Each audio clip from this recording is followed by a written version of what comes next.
students, welcome again back to Happy Learners School. I'm Bappy kumar here. বরাবরের মতো আজকে আমরা বেসিক ইংলিশ গ্রামারের আরেকটি গুরুত্বপূর্ণ টপিক পার্টস অফ স্পিচ নিয়ে আলোচনা করতে চলে এসেছি। আশা করি তোমাদের সঙ্গেই পাবো। চলো আর দেরি না করে আমরা পার্টস অফ স্পিচের আলোচনা শুরু করি। পার্টস অফ স্পিচ এর বাংলা হচ্ছে পদ প্রকরণ। আমরা এর সংজ্ঞাটা এভাবে বলতে পারি যে বাক্যে অন্তর্গত প্রত্যেকটা ওয়ার্ডই এক একটা পার্টস অফ স্পিচ। বাক্যে যতগুলা ওয়ার্ড থাকবে, একটা, দুইটা, তিনটা, চারটা, পাঁচটা, যতগুলা ওয়ার্ড থাকবে প্রত্যেকটা এক একটা পার্টস অফ স্পিচের আওতায় থাকবে। তাহলে সংজ্ঞাটা আমরা এরকম লিখতে পারি, বাক্যে অন্তর্গত প্রত্যেকটা ওয়ার্ডই এক একটা পার্টস অফ স্পিচ। এক্ষেত্রে একটা কথা আছে, তবে একই শব্দ বাক্যে ব্যবহারের উপর ভিত্তি করে ভিন্ন ভিন্ন পার্টস অফ স্পিচ হইতে পারে। এ ব্যাপারে কিন্তু আমাদের খেয়াল রাখতে হবে। আমরা পার্টস অফ স্পিচের বিস্তারিত আলোচনা যখন করব তখন এই বিষয়গুলো আশা করি সমাধান দেওয়ার চেষ্টা করব। এবারে দেখি পার্টস অফ স্পিচের ক্লাসিফিকেশন। পার্টস অফ স্পিচ 8 প্রকার। একটা হলো নাউন, বিশেষ্য, প্রোনাউন, সর্বনাম, ভার্ব, ক্রিয়া, অ্যাডভার্ব, ক্রিয়া বিশেষণ, প্রিপোজিশন, পদান্বয়ী অব্যয়, অ্যাডজেক্টিভ, বিশেষ্যের বিশেষণ, কনজাংশন, সংযোজক অব্যয়, ইন্টারজেকশন, বিস্ময়সূচক অব্যয়। এখানে একটা বিষয় কি খেয়াল করছো, পার্টস অফ স্পিচের মানে লিখছি পদ প্রকরণ। আমরা কিন্তু বাংলা ব্যাকরণেও পদ প্রকরণটা পড়েছি, পড়ি নাই? বাংলা ব্যাকরণে পদ প্রকরণ কয় প্রকার ছিল মনে আছে? 5 প্রকার ছিল। 5 প্রকারের নাম আমাদের মনে আছে, বিশেষ্য, বিশেষণ, সর্বনাম, অব্যয়, আর একটা হচ্ছে ক্রিয়া। এখানেও দেখো পার্টস অফ স্পিচ আমরা 8 প্রকার করছি, ঠিক আছে, কিন্তু বেসিক থিম ওই 5টাতেই আমরা আছি। দেখো আমাদের বিশেষ্য আছে, সর্বনাম আছে, 2টা চলে গেল, ক্রিয়া আছে, 3টা চলে গেল। দেখো আমরা হচ্ছে বিশেষণ, এই দেখো এই একটা বিশেষণ, এই একটা বিশেষণ, এই দুটারে আমরা হচ্ছে বিশেষণ যদি নাম লিখি তাহলে কি কি পেলাম, বিশেষ্য, সর্বনাম, ক্রিয়া, বিশেষণ। আর বাদ বাকি 3টা দেখো, পদান্বয়ী অব্যয়, সংযোজক অব্যয়, বিস্ময়সূচক অব্যয়। 3টারে একসাথে করে একটা হচ্ছে অব্যয়। তাহলে কি ম্যাজিকের মতো না? বাংলাতে পদ প্রকরণ 5 প্রকার, ইংরেজিতেও পদ প্রকরণ 5 প্রকার, রাইট? বিশেষ্য, সর্বনাম, ক্রিয়া, বিশেষণ, অব্যয়। এবারে আমরা প্রত্যেকটি পার্টস অফ স্পিচের বেসিক একটা আলোচনা আমরা তোমাদের বলবো, আর প্রত্যেকটা পার্টস অফ স্পিচ সম্পর্কে আমরা পরবর্তীতে বিস্তারিত ক্লাস নিয়ে আসবো। আজকের ক্লাসটিতে শুধু আমরা বেসিক জিনিসটা শিখবো, যে পার্টস অফ স্পিচের যে 8টা ভাগ, 8টার বেসিকটা নিয়ে শুধু তোমাদের আলোচনা করবো, ঠিক আছে?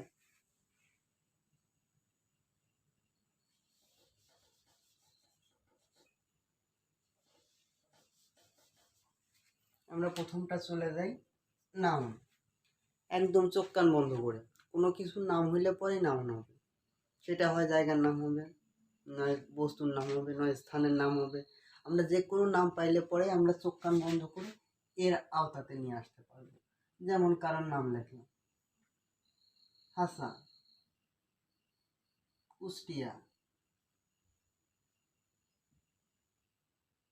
আয়রন। আমাদের 2 নম্বরটা কে আছে, প্রোনাউন। প্রোনাউন অর্থ হলো সর্বনাম। বাংলা ব্যাকরণে আমরা পড়েছিলাম সে, তিনি, তারা, তাহারা, এগুলা হচ্ছে সর্বনাম, রাইট? এখানেও তাই, বিশেষ্যের পরিবর্তে যে শব্দ বসে সেটা সর্বনাম। তাহলে ইংরেজিতে আমরা কিভাবে বলতে পারি, নাউনের পরিবর্তে যে ওয়ার্ডটা বসাবো সেটা হচ্ছে সর্বনাম বা প্রোনাউন, রাইট? আমরা দেখি, দেখো হাসান বসিয়েছিলাম, এর পরিবর্তে কি আমরা হি লিখতে পারি না? কুষ্টিয়া, কুষ্টিয়া একটা জায়গার নাম, এর পরিবর্তে কি আমরা হচ্ছে ইট লিখতে পারি না? এরকম এক একটা যে এগুলো আছে এদের পরিবর্তে যখন বসাবো তার এক একজন হচ্ছে এক একটা প্রোনাউন, রাইট? ঠিক আছে, আমরা 3 নম্বরটাতে দেখি ভার্ব। ভার্বটা কি, কোনো কিছুর কাজ করাকে ভার্ব বলে। যেমন একটা আমরা লিখতে পারি গো, প্লে, এরা হচ্ছে ভার্ব। তবে এই জায়গাতে ইন্টারেস্টিং একটা বিষয় আছে, সেটা হলো কাজ না হইলে পরে ভার্ব হয়। খটকা লাগছে? আসো খটকা দূর করি। যেমন তোমার বিভাগ,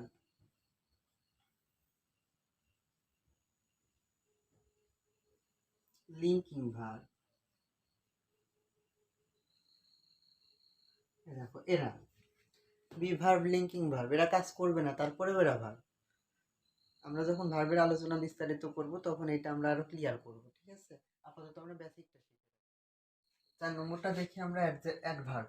অ্যাডভার্বটা হলো ক্রিয়া বিশেষণ। এ হচ্ছে অ্যাডজেক্টিভকে বিশেষিত করতে পারে, ভার্বকে বিশেষিত করতে পারে, আবার ইন্টারেস্টিং বিষয় হলো অ্যাডভার্ব নিজেই নিজেকে বিশেষিত করতে পারে, ঠিক আছে? তাহলে অ্যাডজেক্টিভ, ভার্ব, অ্যাডভার্ব এদেরকে যে বিশেষিত করে সে হচ্ছে অ্যাডভার্ব, রাইট? বিশেষিত করে বলতে কি বোঝাচ্ছি আমরা? এর দোষ, গুণ, অবস্থা, সংখ্যা, পরিমাণ ইত্যাদি প্রকাশ করবে, রাইট? আমরা 5 নম্বরটাতে দেখি প্রিপোজিশন, পদান্বয়ী অব্যয়।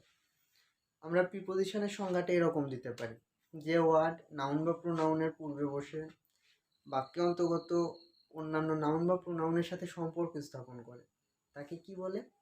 রাইট, প্রিপোজিশন বলে। তাহলে পরে কি? নাউন অথবা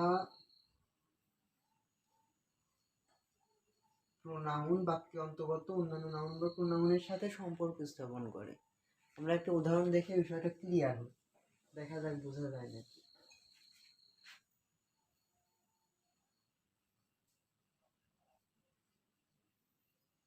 দা বুক ইজ দা টেবিল। দেখো এই জায়গাতে আমরা দুইটা নাউন লিখছি, একটা হলো দা বুক আর একটা হলো দা টেবিল। খেয়াল করে দেখো তো, এটা বইয়ের সাথে কি টেবিলের কোনো সম্পর্ক হয়েছে? একদমই হয় না। কিন্তু মাঝখানে আমরা এই জায়গাতে যদি একটা প্রিপোজিশন যোগ করি, ধরো যে অন প্রিপোজিশনটা যোগ করলাম, তাহলে এখন লাইনটা কি দাঁড়াইলো? The book is on the table, বইটি টেবিলের উপরে। দেখো এই বইয়ের সাথে টেবিলের একটা সম্পর্ক স্থাপিত হলো, তাহলে এই অনটা হচ্ছে সেই প্রিপোজিশন।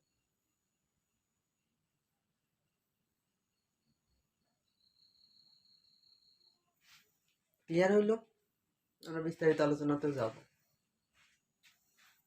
আমরা 6 নম্বরটাতে দেখি অ্যাডজেক্টিভ, বিশেষ্যের বিশেষণ। এটা একদম সহজ একটা বিষয়, যে ওয়ার্ড নাউন বা প্রোনাউনের দোষ, গুণ, অবস্থা, সংখ্যা এবং পরিমাণ প্রকাশ করবে, সেটা হচ্ছে আমাদের অ্যাডজেক্টিভ, ঠিক আছে? তার মানে কি? অ্যাডজেক্টিভটা হচ্ছে নাউন অথবা প্রোনাউনকে মডিফাই করে।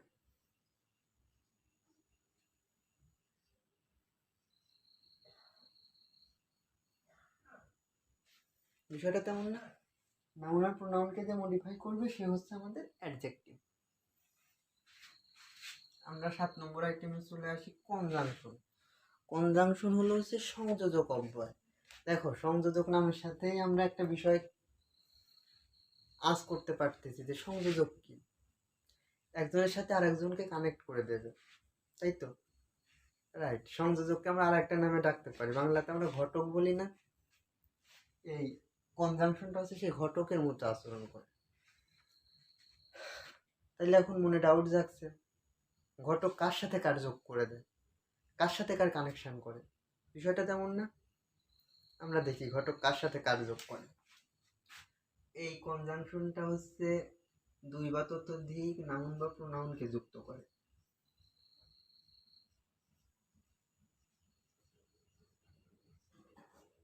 তারপরে তোমার হচ্ছে ফ্রেজকে যুক্ত করে, ফ্রেজকে যুক্ত করে, আর একটা হচ্ছে ওয়ার্ডকে যুক্ত করে। তাহলে কি হলো? কনজাংশন সংযোজক অব্যয়, এ কার কার যোগ করবে? নাউন বা প্রোনাউন, 2 বা ততোধিক নাউন বা প্রোনাউনকে অ্যাড করবে, ফ্রেজকে অ্যাড করতে পারে, 2 বা ততোধিক ওয়ার্ডকে অ্যাড করতে পারে। তাহলে কি আপাতত আমরা একটা ধারণা নিতে পারলাম না? আমরা শেষ নম্বরটা দেখি ইন্টারজেকশন, বিস্ময়সূচক অব্যয়। এটার সংজ্ঞা আমরা এরকম বলতে পারি, যে ওয়ার্ড মনের আকস্মিক আবেগ প্রকাশ করে, সেটা হচ্ছে ইন্টারজেকশন। মনের আকস্মিক আবেগ প্রকাশ করে। হুররে, এলাস, হাই, ফাই, এরকম অনেকগুলা শব্দ আছে, এগুলা হচ্ছে ইন্টারজেকশন। আমরা কয়েকটা ওয়ার্ড দেখি। এলাস,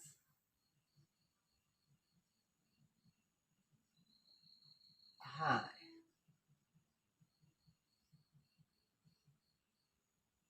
কিরকম? হাই হাই আমার পুরা কপাল, এই সে হাই, এলাস, হুররে,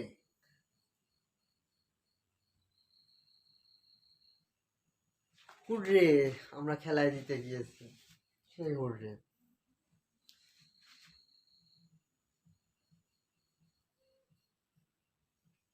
শেম, কি লজ্জা।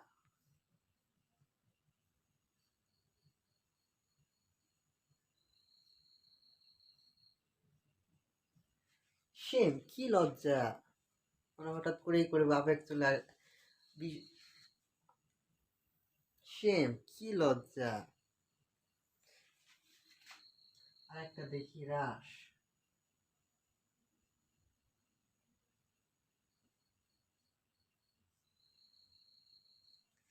রাস, চুপ। না, তোমাদের চুপ করতে বলতেছি না, আমরা বিশ্বসূচক ওয়ার্ডগুলো দেখলাম। ঠিক আছে, আশা করি 8 প্রকার পার্টস অফ স্পিচেরই বেসিক একটা ধারণা তোমাদের দিতে পারলাম। আমরা আমাদের পরবর্তী ক্লাসে নাউনের ক্লাসিফিকেশন সম্পর্কে আলোচনা করব। তখন আমরা নাউন সম্পর্কে বিস্তারিত ধারণা পাবো। এরপরে আমরা একে একে pronoun, adverb, adjective, verb, interjection, conjunction, preposition প্রত্যেকেরই আলাদা আলাদা করে একটা করে আলোচনা করব। সেই ক্লাসগুলো দেখলে আশা করি তোমরা উপকৃত হবে। আমাদের ক্লাসটি যদি ভালো লেগে থাকে তাহলে অবশ্যই লাইক করবে, কমেন্টস করবে এবং শেয়ার করতে ভুলবে না। আর তুমি যদি এখনও আমার চ্যানেলটি সাবস্ক্রাইব না করে থাকো তাহলে অবশ্যই সাবস্ক্রাইব করে আসো। আর যারা সাবস্ক্রাইব করেছো তাদের থ্যাংক ইউ। আমাদের আজকের এই ক্লাস সম্পর্কে কারোর যদি কোনো মতামত থাকে কিংবা পরামর্শ থাকে তাহলে অবশ্যই কমেন্টস বক্সে কমেন্টস করে জানাতে ভুলবে না। এমনকি আমাদের ক্লাস সম্পর্কে, আমাদের ক্লাসের কোনো টপিক যদি তোমার বুঝতে ডাউট থাকে সেটাও তুমি কমেন্ট বক্সে কমেন্টস করে জানাতে পারো। আমরা পরবর্তীতে সেগুলোরও সমাধান দেওয়ার চেষ্টা করব। তাহলে আজ এ পর্যন্তই। খুব শীঘ্রই আমরা পরবর্তী ক্লাস নিয়ে হাজির হচ্ছি। সে পর্যন্ত সবাই ভালো থেকো, সুস্থ থেকো। আর